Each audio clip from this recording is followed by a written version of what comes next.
Ladies and gentlemen, welcome to the webinar. And we have 4 terrific panelists for you today.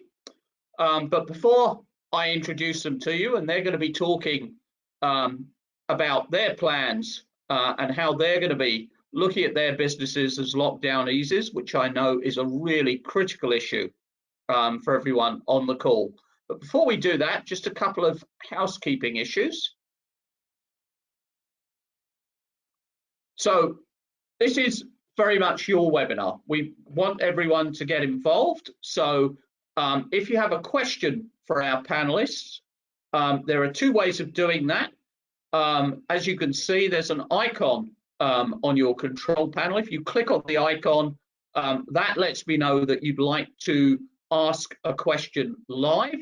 So click on that icon, I can unmute you, and then we can ask the question live. Alternately, you can use the question module, which you'll see on your control panel.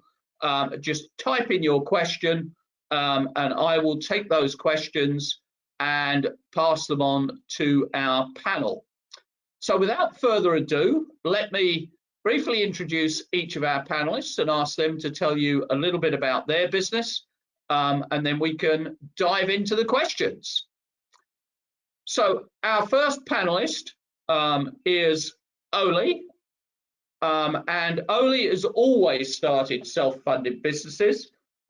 He started in a garage and growing them on retained earnings. He's never had an outside investor, and despite that, he's got a very successful business. He's actively competitive. You'll find Oli nearly every weekend racing sports cars, mountain bikes, or some other solo competitor sport. In fact, I was talking to him the other day, and he said, I'd like to come to Scotland, and I want to take part in the international 6-day trial in Scotland. And I said, Oli, you race cars? He said, oh, I used to be one of the finest motorcycle 6-day trialers in the United States. So Oli has many aspects to his character. He loves his family and watching his children grow and discover their paths in life. So Oli, if I could just ask you to tell us a little bit about Alvarca Networks. Sure enough.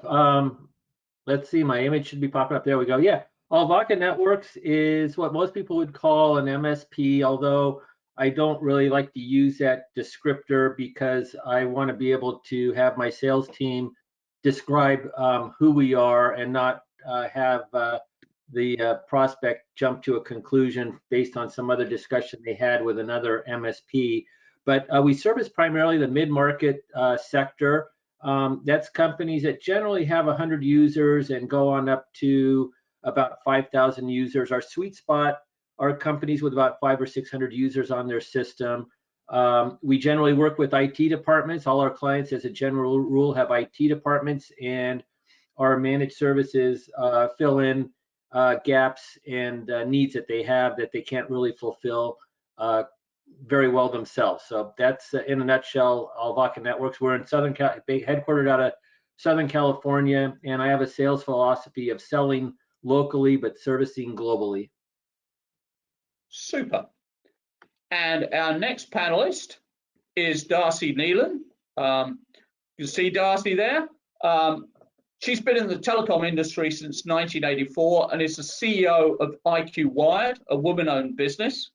IQ Wired has been recognized multiple times by the Denver Business Journal as the best place to work for nurturing a culture focused on creating an exceptional customer experience.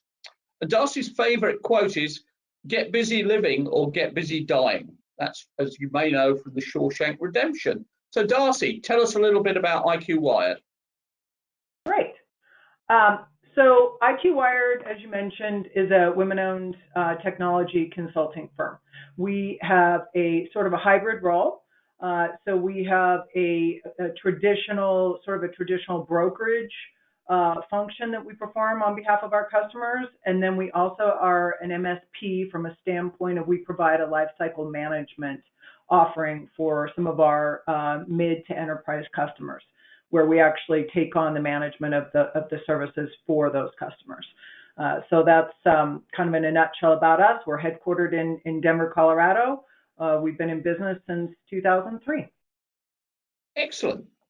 And our next panelist is Kayvan. And Kayvan Yazdi is the co-founder and CTO of True Advantage. Kayvan has an MBA focused on IT management from Santa Clara University.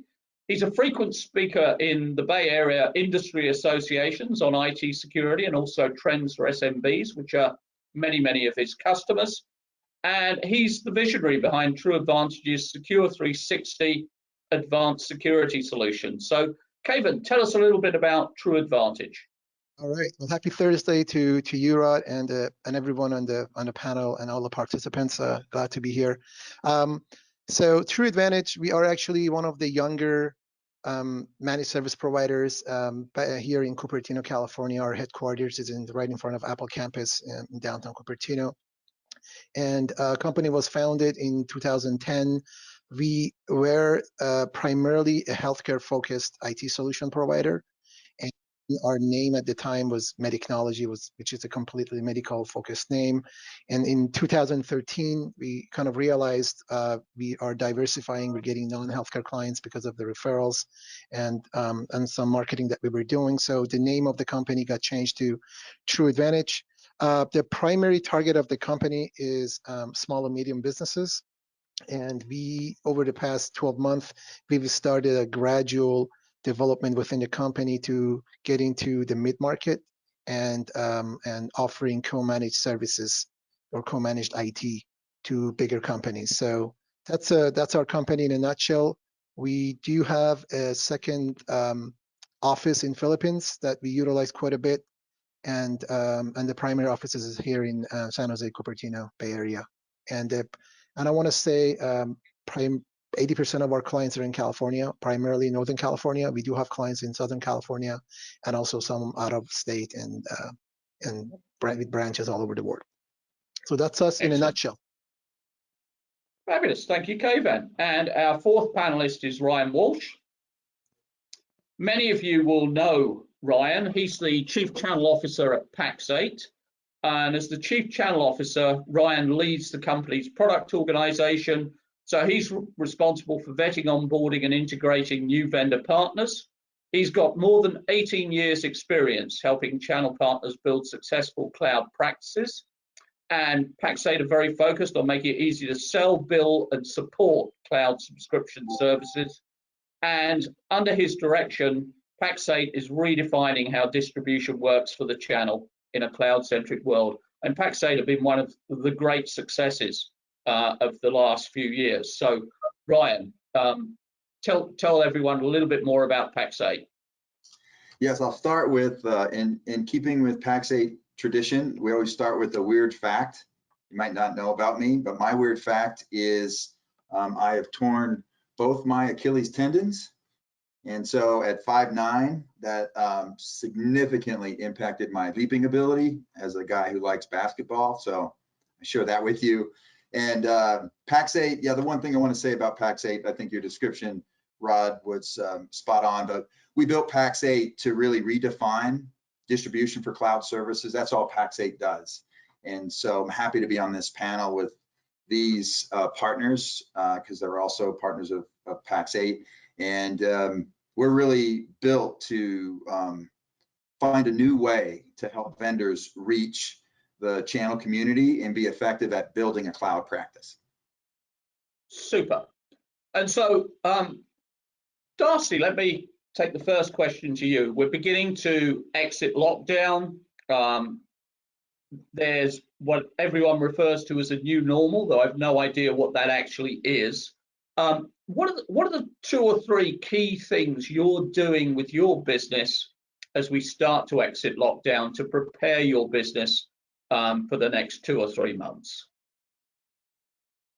Well, it's definitely a different time. Obviously, we're all here on video right now. We don't have the benefit of being able to see people, to watch people's responses and use all of our senses to actually understand what's going on with the people that we're communicating with. So one of the big things, I think, first what we've done is we've really worked hard to make sure that our people understand the impacts of change, not just for themselves, but for their customers. You know, we've done some change cycle management training and some different kinds of training to help people recognize when people are suffering with change. Because let's face it, we're all in a position right now where we're out of our comfort zone. You know, you talk about the new normal. No one knows what that looks like anymore because we're in uncharted waters. And so what we first try and do is really relate to the people that we're supporting on a human level, so that we can understand, you know, if there's issues, you know, what those might be. So as an example, communication is probably one of the most important things right now, both internally and externally. You know, it's interesting because we're finding that people, you can actually reach a lot of the decision makers more easily than you could previously because they're stuck at their desks, just like we are right now, right? And so you're more apt to pick up the phone than you were before. So as an example, it may take more tries right now to reach people. It may take a more concerted effort. There's a combination of emailing and you know, reaching out via phone. But what we're finding is that customers, this COVID pandemic has really shined a spotlight on relationships, and either people are happy with their relationships or they're not, right? And so a lot of people, I think, view this time as a you know, an opportunity, and that's how we see it, because there's a huge opportunity to pivot. You know, if you were doing things before that didn't make a lot of sense, now you have an opportunity to say, you know what, that doesn't work for us anymore. You know, you really have to strip it all down to what's most important, who are we going after, and how are we going to you know, take a different approach towards getting that business. So for us, you know, we're really starting to look at digital marketing, much more so. But it's not just a wide swath of customers that we're looking for. We're looking for specific customers. We're targeting customers in specific vertical markets, and we're being really smart about how we deploy our resources. I think, you know, no different than anyone else. Everyone's concerned about their cost of goods, right? So we're making sure that we're maximizing our cost of goods sold and really going after the business that's of most importance to us. Okay. And you talked about digital marketing. What do you dive into that a little bit for us, Darcee? What sorts of things are working for you at the moment? So obviously, you know, that's been sort of a trial and error, just like everyone else, right? I mean, I was looking at a new marketing company recently, and I said, hey, can you give us some metrics? And they said, not really.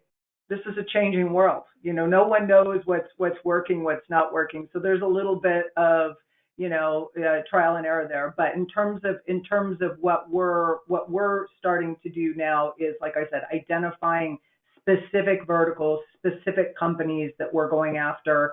And then we're beginning to try out a giftology methodology, where we're beginning to say, okay, hey, you know, we recognize that there's a lot going on. You know, we want to have a conversation with you, and here's a you know, something that's of interest to a prospect. Right? It doesn't guarantee anything, but it does. You know, what we're looking to do is create any opportunity to demonstrate the fact that we're different. You know, the other part of the messaging that we're doing with that MSP portion of the business that I talked about, which is our technology and telecom service management. What we're doing with that is we're putting a bold statement out there that provides a guarantee. You know, I think customers right now, more than ever, are really, really hesitant to make decisions because the consequences of making a bad decision are extremely high, right? So they're looking for guarantees. They're looking for proof of concepts so that they can feel more comfortable and know that, you know, if for some reason something doesn't work out to their liking, that they're not stuck with it. And so we've used that also as a means to differentiate ourselves and to put some skin in the game. Because, you know, again, if you're trying to acquire customers right now, They want to know how you're different and what you're going to do to prove it. You know, a lot of people talk a good game, but you know, the proof is in the pudding. What are you going to do to prove it to me as a customer? Excellent. And Oli, what are you doing to prepare your business for the next 3 months, and how do you see the outlook moving forward? You know, I love Darcee used the word opportunity, and I think there is unprecedented opportunity right now. I've been around for a few years and been through a few recessions, and I believe recessions should be embraced. I think it's a great, not only is it a great opportunity for us to reinvent our companies, but the whole economy reinvents and new winners emerge and all that, and new business models emerge. And so, and then you couple on the fact that there's been a ton of money injected in the economy through the CARES Act, you know, consumers getting $1,200, and there's unemployment that some people are making more on unemployment, you know, than working, and then there's PPP. You know, some of that I could understand that problematically, you know, that's creating debt and all that, but nobody can deny that there's unprecedented cash coming into the economy. And talking with our clients, I'm finding out that some of them that I thought were going to be hard hit are not being hard hit at all. And in fact, it's business as usual. Others are seeing expansion in their business. And then there's a few that when we did our risk analysis 3 months ago at the beginning of the pandemic, where we thought that they were going to be okay, and they're actually getting hit kind of hard. So there's turmoil going on with our business base and our revenue base. But the good news is that the revenue is holding up just fine. It's changing a mix a little bit, but we're also signing new clients, and some of them are really, really good new clients presenting tremendous new revenue opportunities for us. So, you know, dovetail on what Darcee said, really it's our digital marketing that's the anchor of all that. We can't do the traditional face-to-face marketing where we would go to events and have a booth or a table. You know, we would do something called speed and feed, you know, at a racetrack and invite clients out to drive their cars on the racetrack with a driving coach in the right seat of the car. We would do lunch and learns once or twice a month. And then there's, of course, the sales call, which is not really a marketing activity, but all those things are gone right now. So we're leaning on pay-per-click, Google remarketing, search engine optimization, blogging. We're doing emails 2-3 times a month via Constant Contact. And all of that requires an investment in, you know, time and money, and it requires some learning. But that is how we're landing some of our good new deals. Excellent. And Kayvan, bring you into this. I mean, how are you seeing business at the moment, and what are you doing to prepare for the next 2 or 3 months? So I think if all of us had this conversation 60 days ago or 90 days ago, we all would be I would say the conversation would be a little different. But being, you know, looking at it hindsight and having this, I mean, Bay Area was one of the very first places that went through lockdown. We started before it became mandatory. We looked at Facebook and Google, which are our neighbors, and we realized this is something serious, and we just kind of started working from home right before it got mandatory through Santa Clara County. And I'll be honest with you, there was that feeling of panic, uncertainty. And for a younger company like ours, this is our first recession that we're experiencing, so our muscle memory doesn't have that, you know, understanding of exactly what's going on. We were really, really growing fast, and I would say we had a really, really good momentum at the time when it happened. So it definitely affected the company at the beginning, but I'm glad to report that after almost 90 days or 120 days at this point, in certain depending on how you look at it, definitely things are a lot better than what we thought.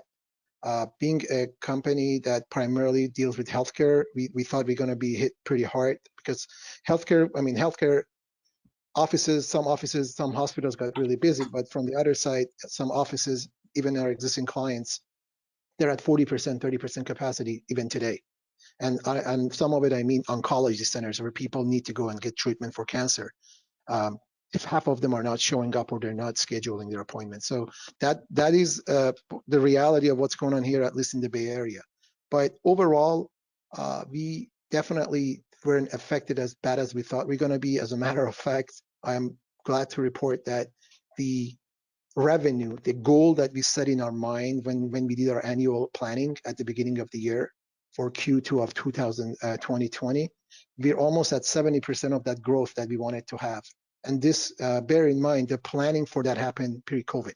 So with that growth mentality that we had in mind and the numbers we had in mind, and I have another 13 days left in the quarter, so we might even reach the goal that we have. But we're at 70% of that growth that we happened to us. And one of the reasons I would say that we are a little more we have more agility compared to some of the other companies out there is that we got forced to learn how to do remote selling 5 years ago. And I don't know how many people are familiar with San Jose, San Francisco area, but one drive from San Jose to San Francisco is about 90 minutes. So round trip is about 3 hours. So we had to, for one meeting that I might get or I might not get, we had to drive 3-4 hours. We started developing systems and processes to make that process more remote oriented, utilizing Zoom. And adding our, like pre-meeting qualification calls and all the things. And that really helped us not change much when this whole thing started. So we've been selling and we're not doing any outbound marketing. We heavily rely on our brand and our reputation in the Bay Area. People find us from word of mouth, researching the web.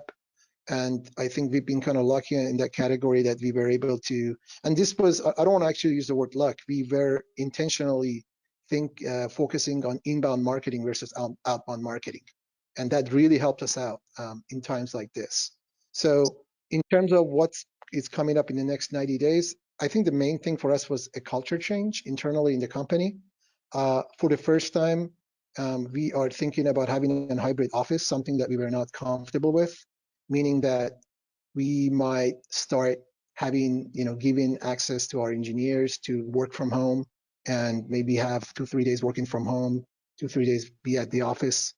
And that only happens if you have good processes in place, you have good service, good metrics to follow. So you don't need to see your staff working. You can be home and based on the metrics and analytics that you're going to be looking at, things are going well. So that's one of the things I would say. Hybrid office is one of the things internally we're considering. And within that, you're going to be using a concept like hot desks, meaning that you wouldn't have a desk. You would just sit wherever you are, put in your extension, log into your extension for the phone, put your laptop there, connect your second monitor, and you're good to go. We want to create that type of flexibility.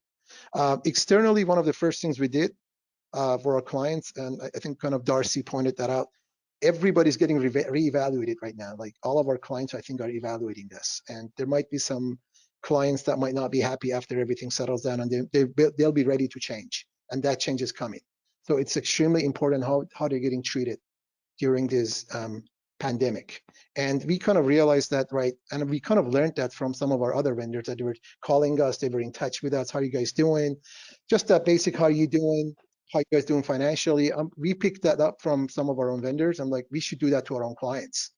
And we started creating a process, checking with them, offering them some services in terms of deferred payments. Some of them might be, we gave them a couple of months if they can't pay, be telling them that this is the time when we prove to you that we are not a vendor, we are a partner. And we wanted to deliver on that promise. So those are the top two things that I can think of. The last thing that I think happened within our company, we started doing some introspection and got a really good opportunity to look at our offerings and started going from those things in your mind, those ideas that, oh, I'll do it one day, to execution. All right, this is the time to execute. We cannot delay this anymore. And I think the biggest thing for us was our security offering. So we did actually started spending more on our vendors during the pandemic. Chose different vendors, chose new vendors for our security, and some of those security solutions are already in place. So those are really the top three things that I would say that came to our company with coming up also within the next 90 days. Excellent. And Ryan, you see and talk to literally thousands of MSPs. If you look at those MSPs and you look at the folks that are doing really well, exclude the guys that just happen to luck out to be in the right industries, but the guys that have made the right decisions. What are the key things you're seeing, and what would therefore be your recommendation to the people on the webinar? Yeah, you hear it from the panelists. I think it's and what we did right when we pivoted it and went remote. And by way of context, Pax8, a startup, now 500 people, but when we started as a co-founder, we were, I think it was like Oli you were in the garage, Oli, we were in a basement. And so when we started Pax8, we wanted, we knew that we were going to be doing new things. And so we had a policy of you've got to be in the office. So we didn't support the remote work from home environment. We just thought that we're making too many changes by grabbing somebody in the hall and telling them to come in this office and we're going to figure out a problem. So despite the fact that we sell cloud services and help MSPs get into that, which is perfectly suited for this environment, we weren't a work from home group. But to answer your question, because we were selling cloud products, one of the things we were able to pivot in a day.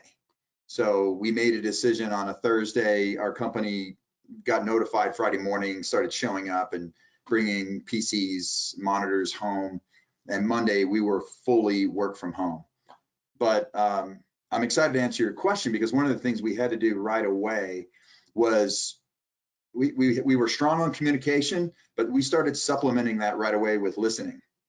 And one of the things that you heard from these three panelists, which is immediately, and Kayvan, you said it really well, it's like 60 days ago, it was in survive mode.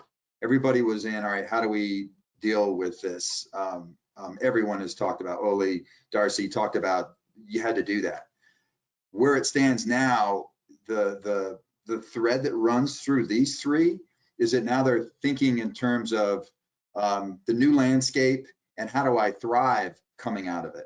So they're not holding on anymore. I think Kayvan characterized one thing that we see MSPs that are doing right now is they're adapting to the new normal, which means, you know, if you peel that back, what a part of my technology stack needs to change or get enhanced because of this.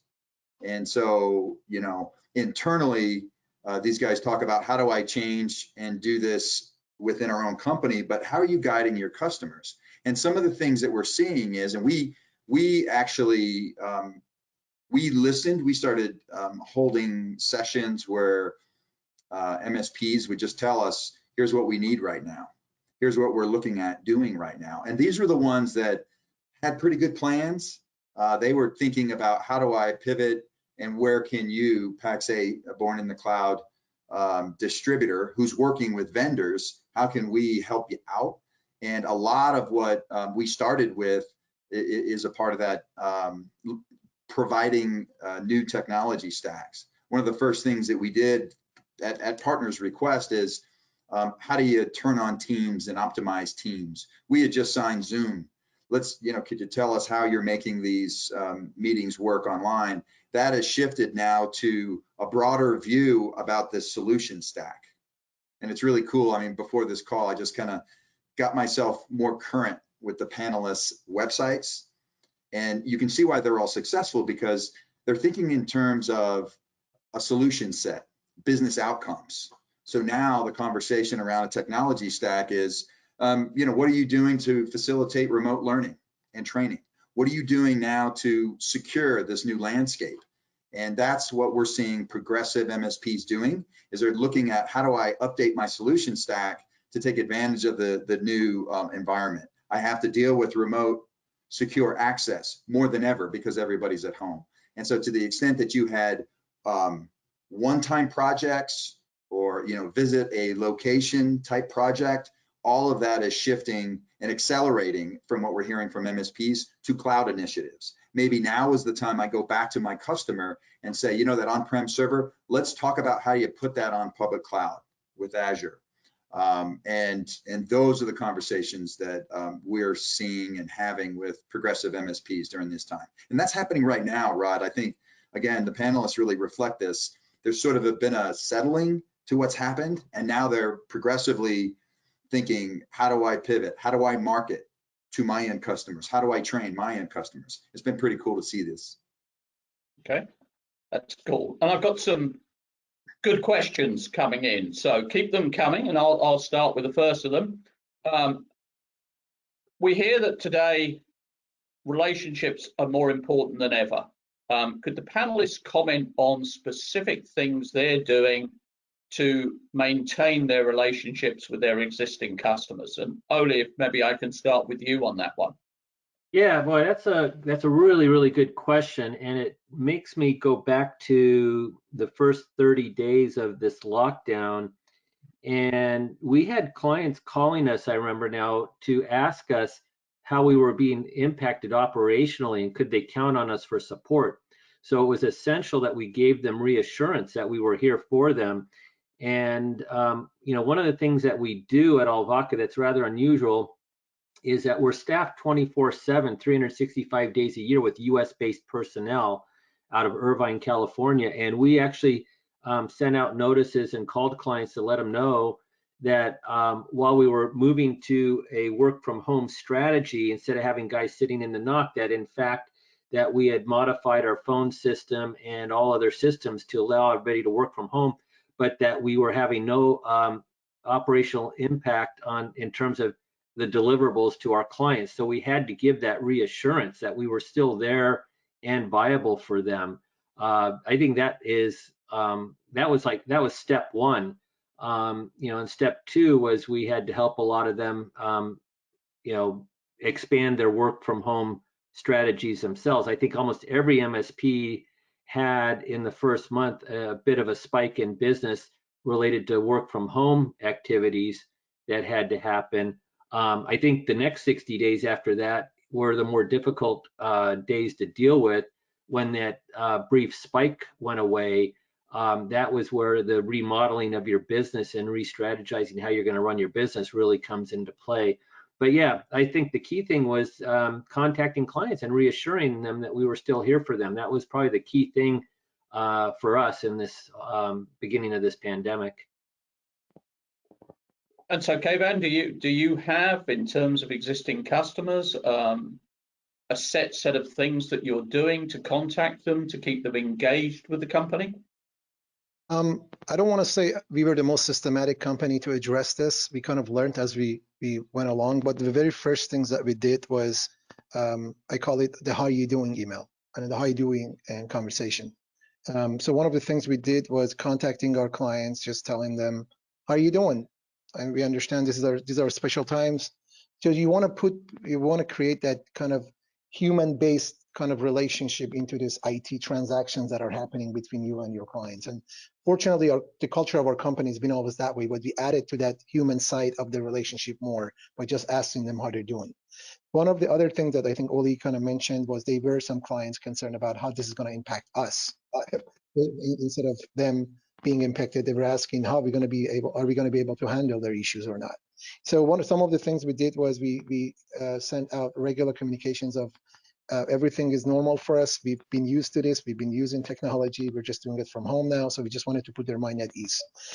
We also, understanding that this relationship needs to be bolstered at this point, we started offering 24/7 support to some of our clients that did not even have 24/7 support. Their plan didn't have that. They really took that as a very kind gesture from us. We told them that we understand the times are off. You might be working at 9 p.m. at night. We're working remotely. This is going to be available to you, and this support process also going to be available to you at no cost. So your monthly is not going to be increased. And then we started offering Microsoft Teams. I actually picked that up quite a bit from Pax8. They had a good Teams training, one of the very first webinars they did, and we started offering Microsoft Teams implementation at no cost. Not many people took that, but it was there for them to see that we're here to do that for you, and for the project, we're not going to charge you. That was some of the clients really liked that, to start that work from home kind of training that we wanted to offer. There were some videos on Teams that got offered from some of our partners that we shared with the clients. And I think another important thing to manage that relationship was payments. When we talked to them on the call or over email, we weren't too forward about this, but we told them about being able to defer payments or change their plans if they need to. So, and not many people took it. We didn't want it to get abused, and fortunately, it didn't get abused. And I would say, out of 100 clients, I want to say maybe 2 or 3 people really started doing some deferments, which is only 30% of the payment. So if you're paying us $100 per month, you're going to be paying us $70 per month for the next 90 days. So that was kind of the plan we put in place. Excellent. Darcee, do you want to jump in on that one? Sure. Well, we've been in a work at home environment ourselves for the past 8 years. So for us, that wasn't a shift. And so we were able to reassure customers that, for us, it really wasn't going to be that impactful in terms of our internal environments, which was good. We provided them with a level of reassurance. Again, if you think about what happens to you when you have a major incident, there's disbelief, there's, bargaining, anger, and everybody went through those different phases. Ryan, you talked about it. We were in survival mode for a while, and everybody was, and so we were trying to figure out, what our basic tenets were that we had to cover, right? What things are optional, what things are non-optional. And so in terms of customers, what we did is really kind of identified, okay, we've got to make sure that we cover our bases with our top customers. And, what worked well for us was to reach out and have a conversation. Even though we couldn't obviously visit anyone, to your point, Kayvan, just reaching out and saying, how are you doing? What are the impacts? We have a lot of hospitals as well that we support, and the hospitals, I think a lot of people had misunderstandings in terms of what this was going to mean to the hospitals, and it's been economically, crippling to them. You'd think, well, you've got all these patients. Why? What's the problem? Well, it's a problem because they are not able to do the services that actually make them money. Right, so they've got all these people in there that aren't making them money, and so understanding that, figuring out how can we proactively help you, and we really saw, I think, the difference between the existing relationships, which boy, I'll tell you what, I mean, if ever you doubted how important relationships are, this was the moment where I think we all realized, wow. You've got to really add value. You've got to make sure that you understand what value means to them, right? Because it may have nothing to do with selling them anything. It may have to do with disconnecting services in our case, and we're in a recurring revenue model. We have been, again, that's our business. That's how we survive. So we're used to that. So there was a lot of opportunity for us to talk to customers and say, hey, how can we help you? What is it that you need from us?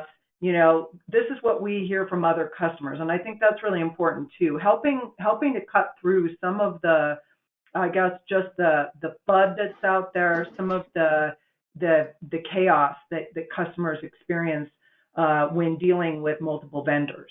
You said this, Kayvan, and I've said this for a long time. I don't want to be a vendor. I want to be a partner. And partners are there through thick and thin. And some of our customers are suffering a lot right now. And so we have to be there to help them.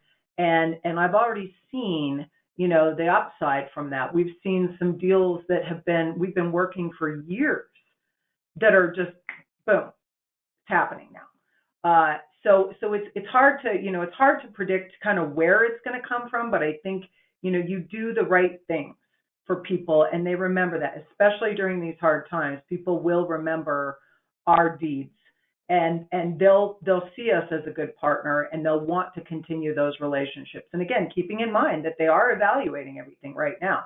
So I've had a lot of customers tell me, thank you so much for reaching out. That really meant a lot to me that you did that. that you took the time. And I feel the same way about our partners. I've had people reach out to me and just say, hey, I just want to touch base. How are you doing? Personally. It means the world when you're sitting here, cooped up in your desk, your laptop, talking to people, over the phone when you'd rather be out and about seeing people. So I think those are some of the things that we've learned is just, and also the other thing is follow up, because, for a lot of these executives, they're really busy trying to do, again, pivoting, looking at every aspect of their business. And if you're trying to get a hold of them, it may not be that they don't want to talk to you. It just may be that they need more touches. So, really making sure that you're reaching out. I've seen a couple of people do a really good job with that, where they're not pressuring. They're just saying, hey, I just wanted to make sure that, this is still on your radar, or, wanted to make sure this didn't get stuck in your spam filter, because of course that happens as well. So just that level of follow-up and proactiveness. People don't have time right now to try and figure out what it is that you have to offer. You need to be very clear about what your value is. And in order to do that, you as an organization need to understand your value prop. Okay. And just got a question coming in, which I think is ideal for Ryan. And it's a question from someone that says, if we've got clients who are experiencing difficulties, what should we expect from the vendors to help us with those customers? So what are you seeing the vendors doing at the moment, Ryan? What should the people on the call be expecting? Yeah, the vendors, they have actually reached out to us and they're asking that question, what does the partner community want during these times? And, I think the prior dialogue around how do you maintain that relationship is first and foremost by listening. But what the answer to the question that we're hearing is overarching flexibility for those vendors. Flexibility is being translated in a number of ways for the channel community. One is extended trials. And we've had conversations with vendors to say, look, what's happening right now is cash management for a lot of partners who are managing customers who are trying to preserve cash and figure out how much of their business was affected top line from all of this. So everyone's managing cash. Well, if a vendor can extend a trial or can give NFRs in this immediate time period, they'll do that. And we're seeing more and more vendors actually satisfying that piece of it right now. The second thing is, and this is something that we're doing to manage relationships, and vendors are stepping into this significantly right now, is we've heard a strong demand for training, remote training, because as the dust settles from a business continuity conversation, it's shifting for partners that we hear to a cost optimization conversation and a business resilience conversation that they're having with their customers. Well, if that's true, and Pax8 pivoted this way too, we shifted to having weekly educational webinar series so that I can talk to you about maybe some things that you need to talk to your customer about, ways in which you can be more business resilient or more secure that you hadn't thought about. And so if I'm educating you as an MSP, meaning a customer, that's what our partners are asking for. Well, now the vendors can actually support us in that. An example of that is one that pivoted really well was Microsoft. They really embraced this notion of, hey, during these times, if your customers are having increased expectations of you to know different solutions that are going to be required now, so you need to get certified. So when the dust settled from the survive mode, a vendor like Microsoft stepped in and said, I have this educational series. So you need to educate yourself on potentially remote desktops or securing in a new way because your customers and your users are at home. Give me an educational series so I can tell my customer about it. So Pax8 would provide a webinar to our partners, and our partners are being encouraged, and I think a number are talking about this, where they're actually educating their customers with this content, whether it's a webinar, or whether it's a really quick piece. Hey, have you thought about enhancing your remote access protocols? We're going to have an educational series on that just to tell you. You might not need it, so don't sign up. But if you do, we're going to do something for you every week. Another thing that I would say on this, and this is true for vendors, this is true for partners, is they're sharing best practices right now. And so a lot of our partners want to hear from other partners, and our vendors want to hear from partners in terms of, what are some examples of these best practices. And so vendors are following suit. And there's definitely the occasion where we need some special, maybe I might need a payment term to deal with a specific client. And so vendors are being flexible and taking those requests on a one-off basis. And I think those are some of the things that vendors are being asked to do to help out right now. Excellent.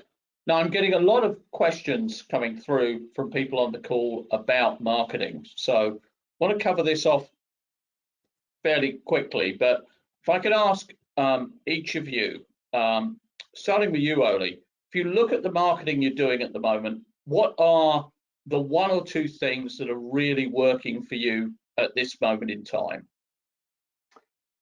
Yeah, it's identifying what keyword search terms clients are likely to use to find us, or for the type of business that we're looking for, and using those terms in blogging content and using it in the right places in the blogging content, and in writing on a regular basis, and then reinforcing that with pay-per-click and Google remarketing, and then having appropriate landing pages. You can go to our website and surf around and see content, but for specific search terms on specific business that we're trying to win in certain categories, when you use that search term, you'll land on a special landing page that isn't really navigatable on, from a general from our navigation menu on our website, but it speaks specifically to that issue, to that search term that person is using.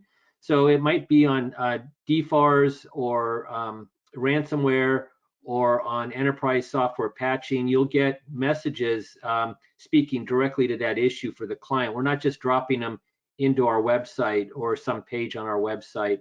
And we're following a lot of coaching from a really good, I think we found a really good digital marketing agency.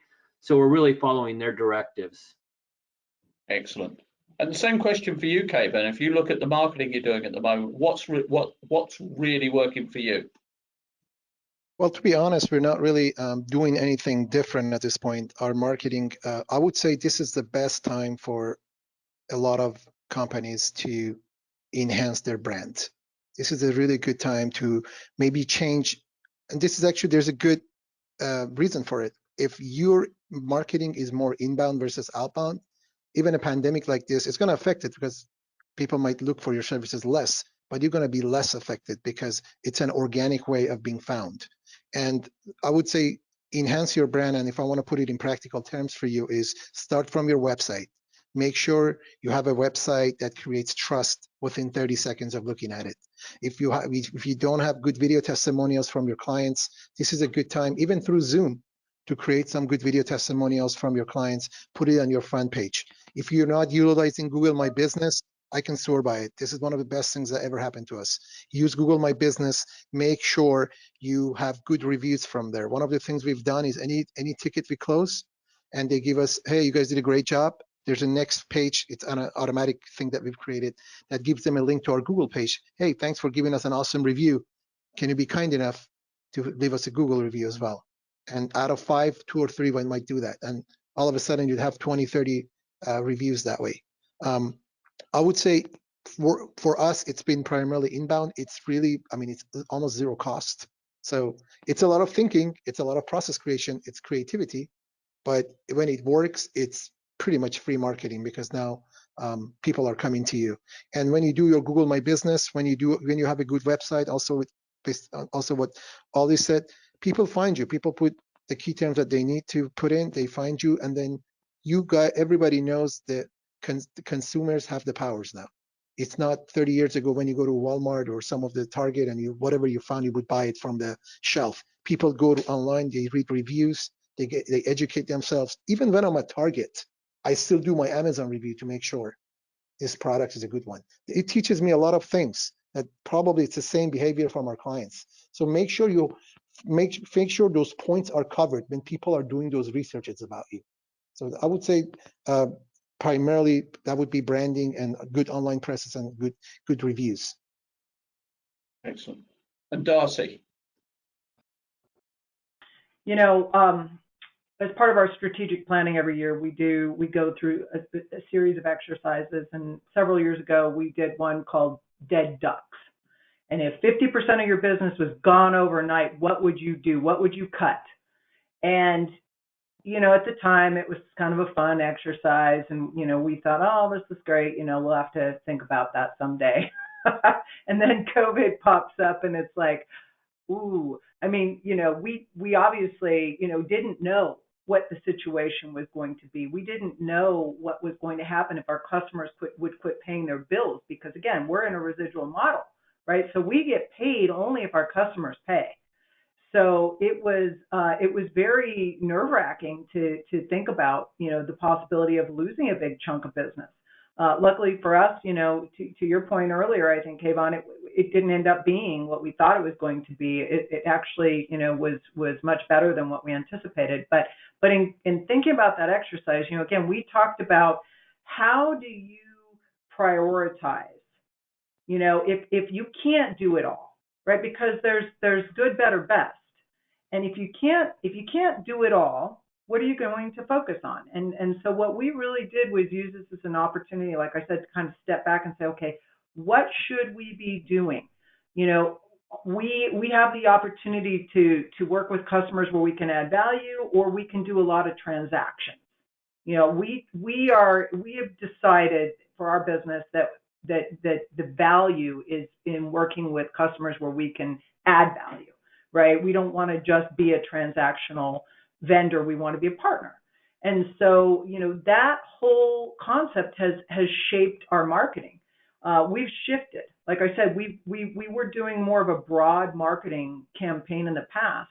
And what we've realized is that we don't necessarily want to go after just everyone. There's certain people who are a better fit for us.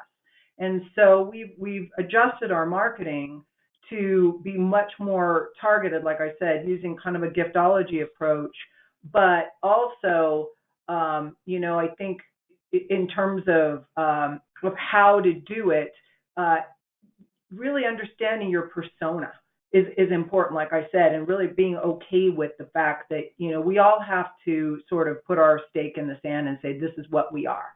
And I think that that's what this has done for us.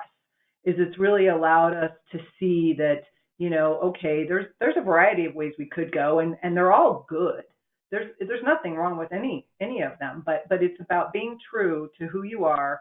And then once you figure that out, then you can put that message out. To your point, Kayvan, you know, customer testimonials. We've started reaching out to our customers and saying, hey, are you willing to do a short video for us? And I haven't had a single one say no, which is awesome, because, you know, again, customers would rather hear from each other. They don't want to hear a salesperson talk about how great they are. They want to see it for themselves. And they want to talk to those people that are more like them, that they feel like, you know, share some of their common struggles. And so I think video testimonials will be huge for us. And we haven't done a lot of that in the past. So I'm interested to see how that plays out. Fabulous. Well, we're almost out of time. So Ryan, I'm going to finish with you. If you look at the next 3 months, you're dealing with literally thousands of MSPs, and you had 2 really key pieces of advice for people in terms of maintaining and building their business over the next 3 months. What would those 2 pieces of advice be? No, thank you for that, Rod. And great question, I think. And Darcee, you're dropping some gems.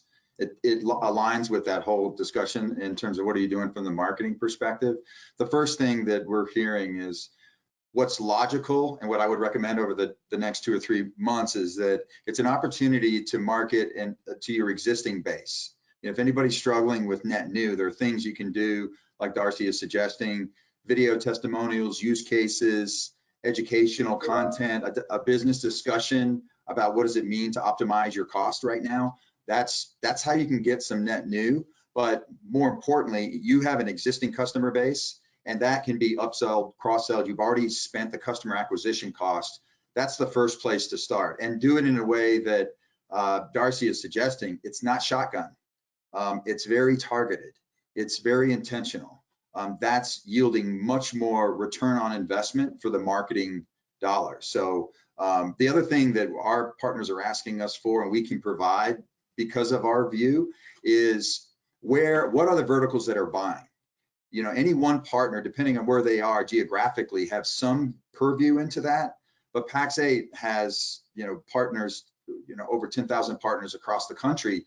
We're in a position to share, and we are right now very actively, what verticals are buying, what are not. That allows our existing partner base to focus their attention on areas where they are growing versus, you know, moving away from those that are being hit right now. We know some of those verticals. So being targeted, using and taking advantage of your existing base to optimize your customer acquisition cost, and doing it not in selling. That's a really important point. Don't sell, focus on the business outcome. This is, how do you make your business more resilient? How do you manage the security posture? And that's one thing, that's a piece of advice I'd give to any partner right now. Everyone here talked about their solution stack. The security story needs to be a part of that. It's been amplified during this time because of the remote work from home. Have that conversation, and if you don't and haven't added to your solution stack, that security layer and story, you should do that right now, because what we're seeing, and we track a number of analysts saying that is where growth is coming from. That is where the puck's going. It will continue to go over the next few months. So if you haven't had a consideration of adding security to your stack, do that now, because that's where we find that the market's buying. Excellent. So we have a number of questions still left. So I'm going to send those questions to our panelists, particularly Bill, Robert, and others have asked questions that we haven't been able to get to in the hour. Our panelists have promised to take a look at those, and those questions will be posted in the community. I'm sure you'll all join with me by saying a huge thank you to Darcee, to Ryan, to Kayvan, and Oli for some terrific advice and help as we move forward. Thank you very, very much indeed. Terrific panel, really, really enjoyed it, and some real gems coming from there. So thank everyone very, very much.